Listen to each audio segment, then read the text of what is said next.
and more for our sugar. Mga bebe ko, today is January 28, 29. Yeah, January 28 na at 7:30. Te digo de mi parte que no aguanto más. Ya no aguanto ver el otro como dice que es el dueño tuyo. Me mata el olfato.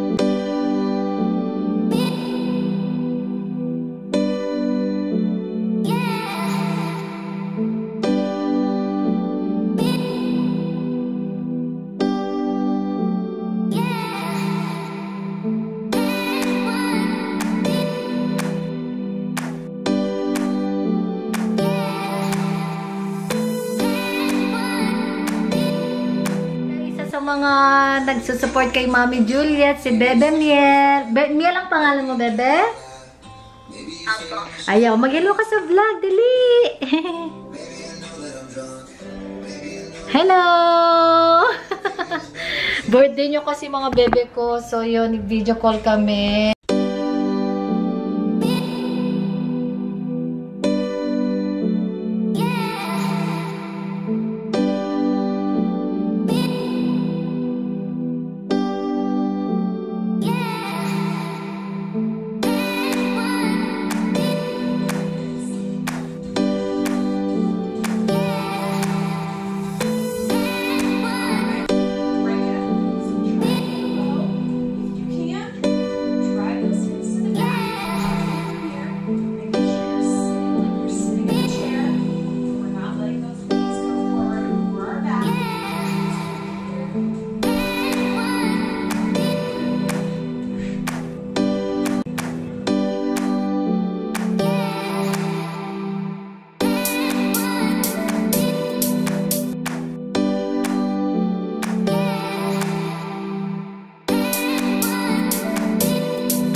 It's hard.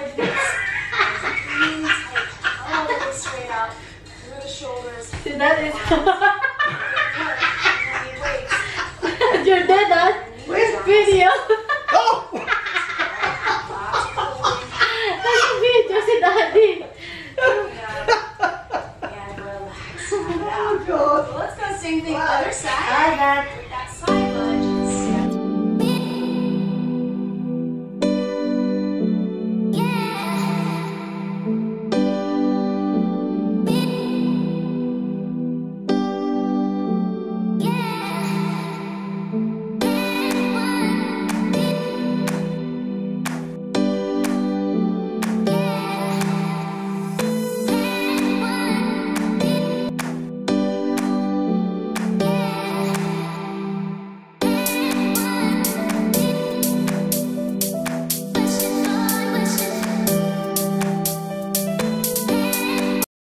Mga bebe ko, and today it's January 29, and salamat sa lahat ng mga concerns, sa lahat ng mga information, sa lahat ng mga advices doon sa vlog ko na bad news. And nag-start na ako guys na walang white bread, wala mo ng mga sweet, and then I used to drink kasi yung milk tea, so stop ko muna yon.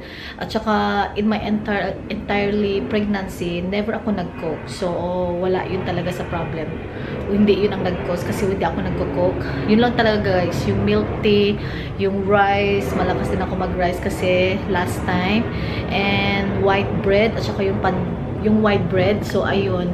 And yung juices, hindi naman ako masyado ma-juices, kaya lang yung juice ko dyan na vitamin C, tinitake ko yun konti lang with my iron.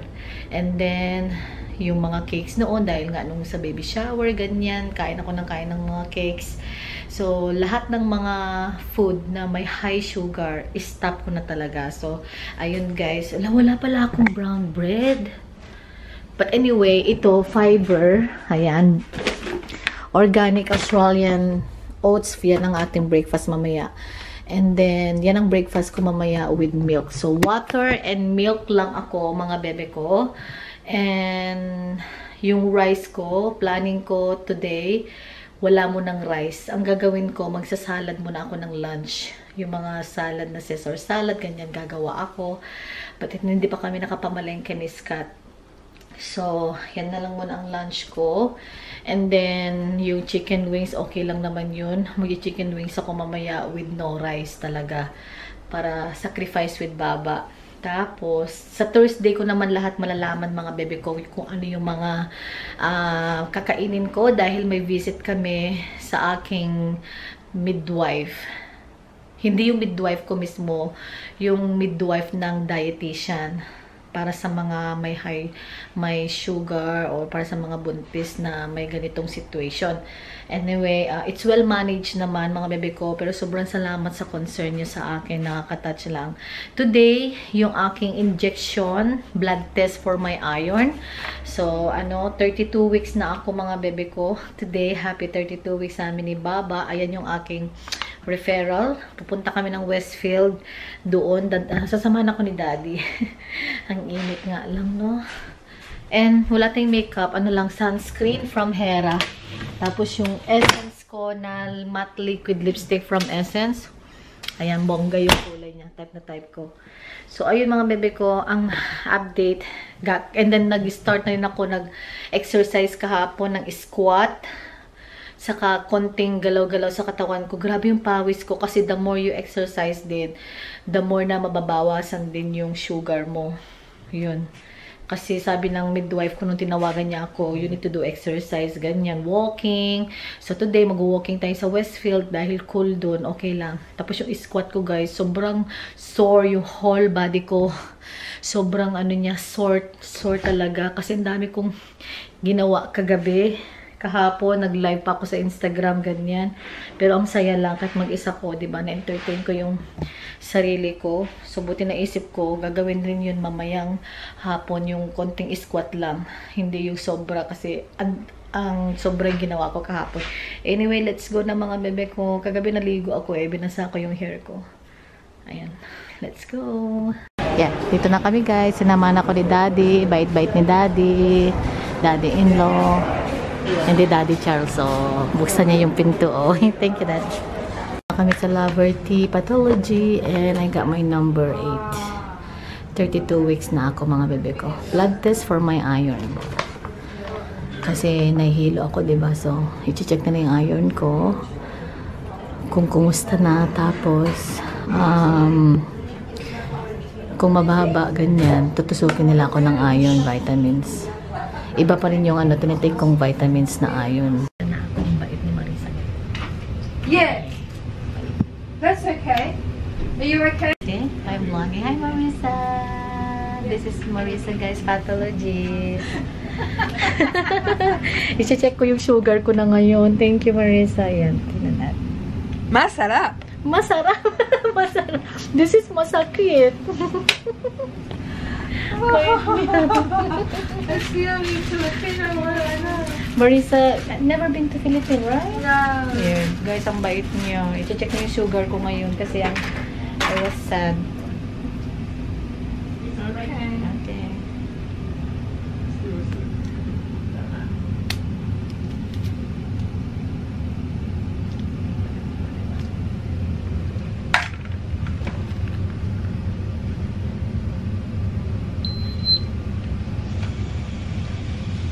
Thank you, Marisa. Tignan natin ang... Perfect. Oh my God, 4.3. Perfect. Ah, perfect. Perfect na yung sugar ko. Dito ko ngayon sa guys, sa Mrs. Fields. Tayo, magsi-sausage roll ako for breakfast kasi may meat siya. Kailangan ko yan for iron. And then, siguro, hindi ko alam kung anong drinks ko, guys. Siguro mag-fresh milk na lang ako. Ayan, guys. Tawag dito. ating breakfast at saka chai latte. Hindi ko yan kakainin, bawal. Pero ito okay lang guys, wala siyang sugar.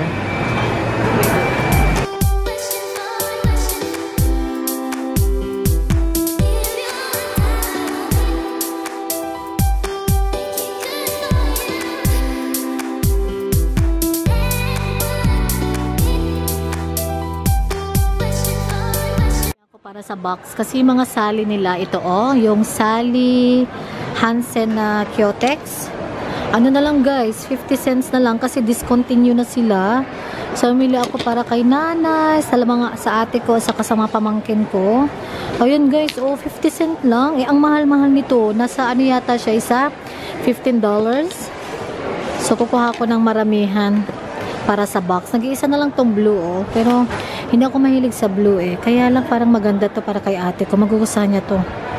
Mahilig yun sa blue Ang dami guys. Tapos mga ito Maybelline, $1 na lang din siya. So kumuha ako ng medyo maramihan para sa box din. Ayan, yung sponge ng Australis $2 na lang. Grabe guys, I'm saving so far is $260 I saved so far guys. Kasi 50 cents lang yung mga yung mga nail polishes. Ayan.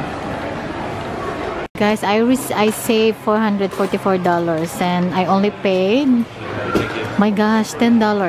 Oh, thank you. Bahay na ako mga bebe ko and nagutom ako. Kain tayo ng ito yung rolled oats na organic para kay Baba at saka guys, may good news ako. Explain ko sa inyo mamaya. Si Marisa, yung aking pathology na nagche-check ng mga blood test, ganyan. Mga bebe ko, normal yung sugar ko. Sabi niya, don't worry, don't think too much, don't worry about, don't stressing out kasi you're fine. Kaya mataas yung sugar mo nung time na chinek yung sa result kasi doon sa ininom mong sweet, sabi niya. Mayroon kasi akong ininom na sweet guys na na-required yun na inumin bago nila i-check yung second injection, which is yung sugar level. Pero sabi niya, you're fine. And chinek niya kanina, diba? Nabakita ko yung sugar ko is 4 point something. Pero sabi niya, punta ka pa rin sa dietitian mo and follow pa rin yung kung ano sabi ng midwife mo. Pero, just follow what your midwife said. Pero you're fine, sabi niya. Yung sugar mo, it's normal, sabi niya, guys. Kaya, yun yung time na yun na wala pa akong kinain kanina. Anyway, pupunta pa rin kami ni Scott sa Thursday para sa, i-check, yun sa, malalaman natin kung ano yung mga kakainin ko, ganyan. Kasi honestly, yun nga, milk tea saka yung rice, bawasan ko na talaga yun. Or hindi muna. Pero sabi niya, buti na lang big relief ako mga bebe ko kasi super sad ako. Pero hindi pala, sabi niya, you're fine. So, that's good. No? Anyway, nasa bahay na ako. Pupunta dito yung aming nag-build sa bahay. Kasi may mga ipapaayos kami. Maglalagay kami ng shelf dito sa baby room. Dito sa room ni baby Kathleen. Yung shelf dyan guys para patungan ng ng kung anek-anek. So, para kailangan namin ng space. Lagyan din ng mga ng display, ng kanyang mga kung anek-anek. So, yan guys. Dito namin ilalagay yung shelf na puti. 1, 2, 1, 2. Parang pa-L siya. Ganun. And then sa bathroom namin, magpapalagay din kami ng shelf para lagyan na ng tissue. Diyan, shelf. And also dito, shelves. Ayan. Saka yung ilaw namin guys, kasi ito, tingnan nyo yung nagluloko lagi. Pag pinapalitan, nagluloko naman yan. Ganun din sa mga ibang room. So, ang gagawin namin, lahat ng lights namin, ipapapalit namin. 19 lights, ipapapalit namin kagaya ng lights nila daddy. Yung very bright white siya, which is I'm so happy.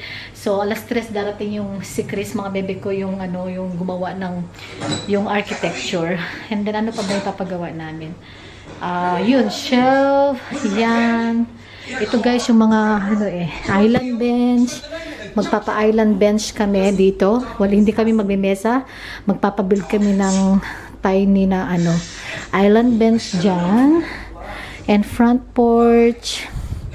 Launch from fan. Itong fan namin medyo mahina siya ng 1. So, check namin yan. Tapos yung baby room shelf, ayun, baby room shelf, baby room shutter, cannot close properly. All new lights, ayan. Window screen rattles, main bedroom. Girls all in window, front entrance blind. Yung sa front namin guys, dito, magpapalagay kami ng blinds para pag umuulan siya, ibaba lang namin siya para hindi mabasa yung mga shoes namin.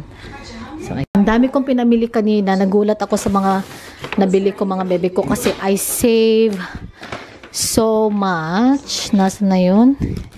Ito guys, I save $400.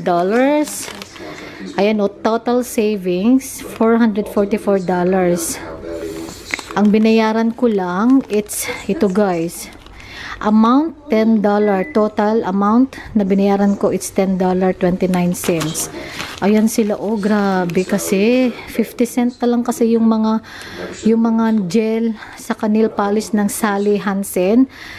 Ang original price ng mga yun is nasa $16 each, pero naging 50 na lang, 50 cent. Kasi discontinued na, kaya ni-sale nila. Hindi naman siya expired, discontinued lang. Tapos, nakabili ako ng The Balm. Ito guys, L'Oreal. $1 lang to. Diba? Kasi discontinued na daw siya. Mga to, $1 lang. Mga palit ng Maybelline. Ang gaganda guys. Grabe mga bebe ko. Itong The Balm, $5 lang kasi discontinued na siya. Oh, diba? Tapos 12 month. Pagka-open mo, dun palang mag-i-start yung expiration niya. And Kyotex, nakabili ako ng liquid lipstick liquid eyeliner ng Gigi Hadid. 50 cent lang to guys. Kasi discontinued. Tapos, ito yung regalo namin kay Cheryl. L'Oreal na Balm Stain. Dalawa niyan. Dalawa yun. So, para sa mga pamangkin ko, kasi mahilig sila mag-balm. Dalawa ba yun? Nasaan yung isa? Hala, nasaan yung isa? Kasi dalawa yung binili ko na yun. Ayun. Tapos ito, binili ko to kasi ang ganda ng kulay niya. Mahilig ako sa ganito. And yung iba dyan, pasalubong.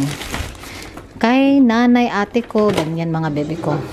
Tapos lang, pumunta yung tao kayo dito guys, si Chris, yung nag-vlog sa bahay namin. And yun, nagpag-order na kami ng shelves, ganyan-ganyan. Nagluluto ako ng aking paksiw na salmon guys. Ayan. It's good to kasi nagtitake din ako ng vitamins na omega-3, yung fish oil, which is, you know, salmon is omega. Ayan guys, so nilagyan ko rin siya ng green leaves vegetable kasi importante yan kay baby. Tapos itong mga nakikita yung red, parang chili flakes lang niya, pero hindi siya maanghang, parang wala lang. And my darling is luto na ito. Oh my God. Ganyan muna yan. Ang dinner ng asawa ko, potato, carrot, at saka yung spaghetti na na-defrost ko na. Niluto ko pa to guys, pero dinefrost ko na. And ayan, kalimutan ko oh. Baby ko, grabe talaga. I save $444 sa price line kasi nagulat ako sa mga nabili ko. But anyway, ipapakita ko sila, i-haul ko sila mga ipa-isa-isa mga baby ko. Kagulat lang talaga. And yeah, i-close ko na yung vlog. Tapos na kami nag-dinner. Sarap ng salmon mga baby ko. And then, napaka-konting rice lang yung kinain ko kasi kailangan ko talaga ng rice. Sabi ng ano ko kanina, pathology ko, okay lang na i-cut down yung ano tabi niya, rice. Okay lang na mag-rice, pero konti lang talaga. So, tiniis ko na konti lang talaga siya. And, ayun guys, thank you so much for watching. Please like this vlog, mga bebe ko, kung na-enjoy nyo. And see you, mga bebe loves ko, for our next vlog. Love you, mga bebe loves ko. Bye-bye! Ano yun? Ay, hindi.